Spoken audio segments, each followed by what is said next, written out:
Have you ever been so locked in that time disappears? Everything feels effortless and you perform at a level that you didn't even know was possible. That is called flow. At least Stephen Kotler calls it that, and the science of ultimate human performance. And it's the closest thing to a superpower that we have ever discovered. And today we're going to talk all about it. Flow has been studied by many great psychologists, originally from Mihai Csikszentmihalyi for decades, and this is why athletes, entrepreneurs, and creators break barriers of what once was thought to be impossible. Think of Roger Bannister in the 4 Minute Mile. And by the end of this training, you will know what flow is, how it works in the brain, and how you can deliberately create more of it in your life and your career. We are going to cover what flow is, the science behind it, flow triggers, so what you can do to get into flow, the flow cycle, and how to apply it into your everyday life. So be sure to stick around to the end. Flow was originally discovered by psychologist Csikszentmihalyi. He's from Hungary, and he was doing a study on happiness. And his true purpose was trying to find the meaning of life. What we ended up finding instead is that people described this state of flow as they kept describing it. And what he said it was is when you're so focused on one thing that everything else completely disappears. This is what happens with athletes, artists, professionals in any kind that are doing performance-based things. You feel this in sales, you feel this in business. It's simply superhuman creativity and focus. A lot of this book, The Rise of Superman by Stephen Kotler, focuses on performance athletes, what we would call adrenaline junkies. And the interesting thing that I found from this book is that these so called adrenaline junkies, the surfers, the snowboarders, the extreme sports people going for world records, think people like Red Bull, they actually don't consider themselves adrenaline junkies. They hate the feeling of actual adrenaline.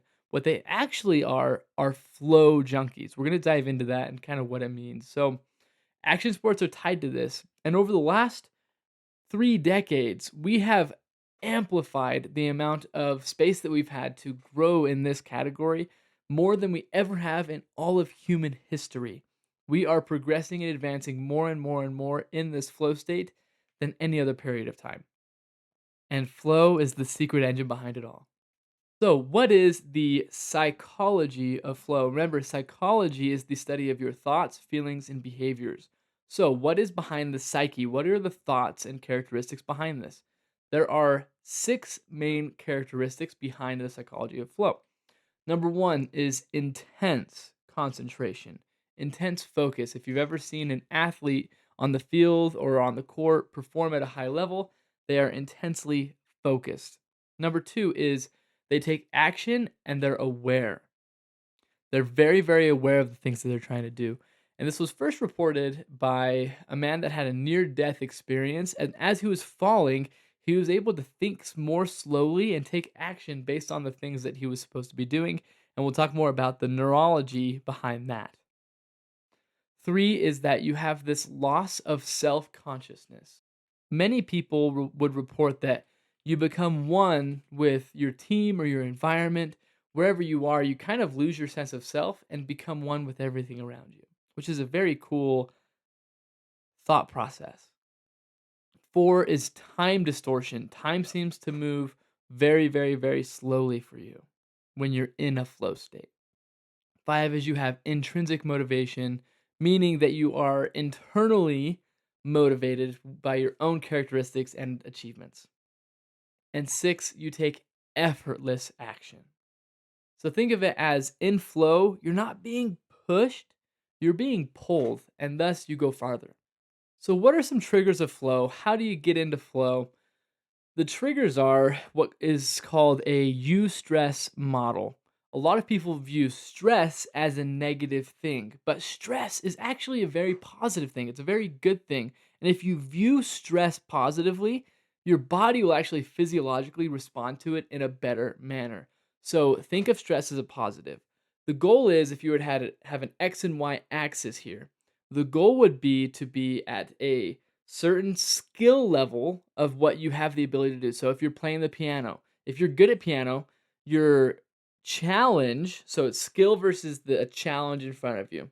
If the challenge is super easy and you're really good at the piano, it's going to be whatever. If the challenge is really, really hard and you're not good at piano, you're not going to be very motivated to do it. But if your challenge and skill are aligned in this little channel here, that is where you find a flow state where the challenge is either at or just above your current skill level. That's the same for sports, sales, business, anything that you're trying to do. The best psychological way to get into flow is to have a specific goal and then an immediate feedback loop to get results and then taking action on that. So you can do this with any kind of skill set that you're trying to learn. You take the skill set, you set a goal, and then you get into it, but you get immediate feedback. You want as quick of feedback loops as you possibly can so you can continually progress and have motivation to keep moving forward. If that's just you individually, if you're working as a team, you will feel this sense of oneness. There are surgical teams, brain surgeons, neurosurgeons, cardiothoracic surgeons, any kind of surgeons. They feel like they're one with their team when they're really focused on a surgery. And it's hard to explain if you're not in that kind of a state all the time. But I'm sure you, if you've played sports or if you've achieved anything in your life, you have felt that feeling of oneness and time dilution and everything that I've talked about. So the application here for you in your business or in your life is that try and create some novelty and put some risk in front of something so that the goal is just barely outside of your reach, and then you have to learn how to achieve it. So you get challenged based on your skill level. So what is the all of the neurobiology of flow? What is going on in your brain? So there's a lot of neurochemicals, which is the things that affect how you feel and think inside of your head. There is a concoction called the flow cocktail, which is consistent of dopamine, norepinephrine, anandamide, endorphins, and serotonin. These help you focus and they increase pattern recognition and motivation. Think of this cocktail as your super focus cocktail. And as far as what is actually happening in the brain, there's this cool thing called transient hypofrontality. Transient meaning kind of translucent or clear or not used, and hypofrontality, hypo meaning super, and frontality meaning the front of your brain. Your prefrontal cortex is what actually separates you from the beast. It's what gives you logic and thinking. The original hypothesis was that your prefrontal cortex is involved in a flow state, but what's really happening is it's not. It actually turns off. You turn off all decision making skills with the logical portion of your brain. It shuts down. So that's why time perception dilutes, is because that's where that's found. It's a very fascinating thing. If you want to talk more about it, I'd love to talk more about it with you. But it's called transient hypofrontality. And then the other thing that's happening in the brain is we operate at different types of brain wavelengths. We can read these on an EEG or an electrograph. What happens is in our waking state, we are typically in beta, which is a very fast moving wave. But when we start to slow down and we're not doing very active things, maybe you're watching TV, you get into an alpha wave, which is a little less high frequency, it's slower frequency. And then we get into a theta wave, which is a slower frequency, which is typically between wakefulness and sleep. And then you get into a delta state, which is actually full deep sleep, and it's very long and slow waves. These waves are important, and I talk about them frequently because understanding the stage that your brain is at and at what level of focus you have affects how you sleep, how you eat, how you work out, how you are able to focus. It affects a lot of different things. What happens in flow state is you're right in between alpha and theta. You're actually in a restful state where you're not thinking a lot. You're going through the flow. Flow is just the perfect term for it because it's very in motion with whatever you're doing. You're just going with the flow. We talked about the eustress curve of skill level and challenge. Physiologically, what are the steps that you need to go through in order to get into a flow state? And you can channel this for yourself every single day to have better performance. The flow cycle starts with number one, a struggle. There's something that you are confronting that isn't moving that you have to move. There's a goal, there's a struggle, there's something in front of you that you have to go through. And this happens to runners a lot, and there's a reason why it's called the runner's high, and you get a second wind. You go through this moment of struggle and pushing really hard. And then once you feel like you can't go anymore, there is step two, which is a release.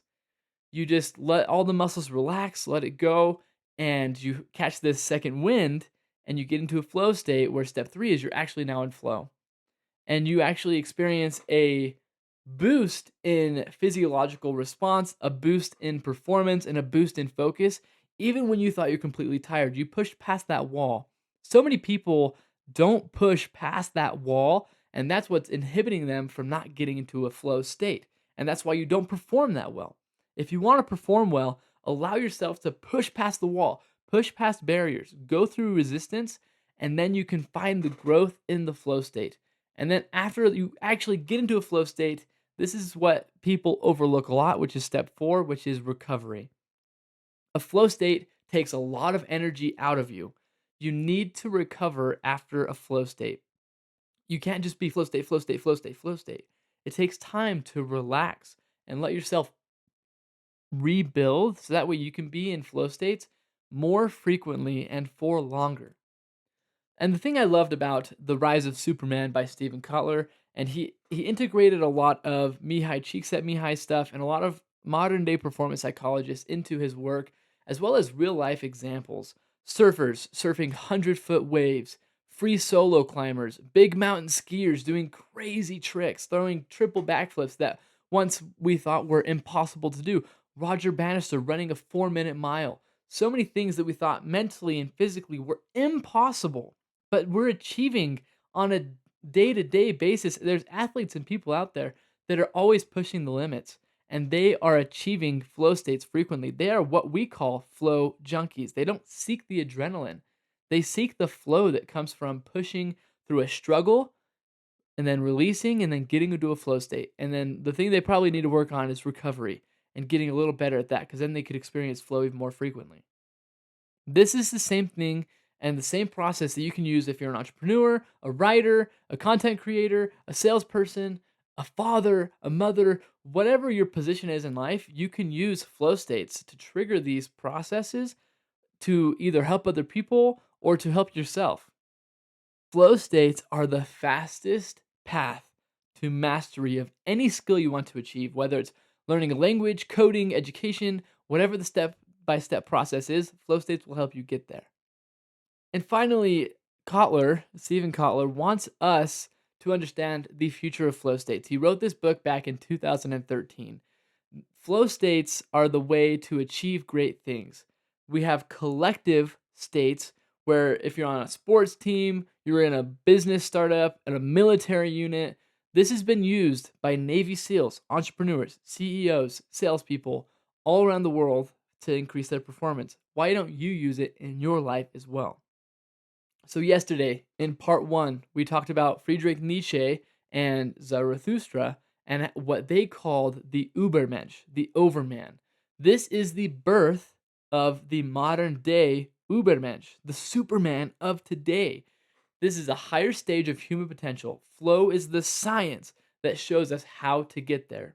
And it's not luck, it's trainable. You can train yourself to go through this. I've trained myself to go through this to be able to do these YouTube videos, to be able to get my master's degree, to be able to get into a PhD program, to be able to process and grow a business, and to be able to do so many different things.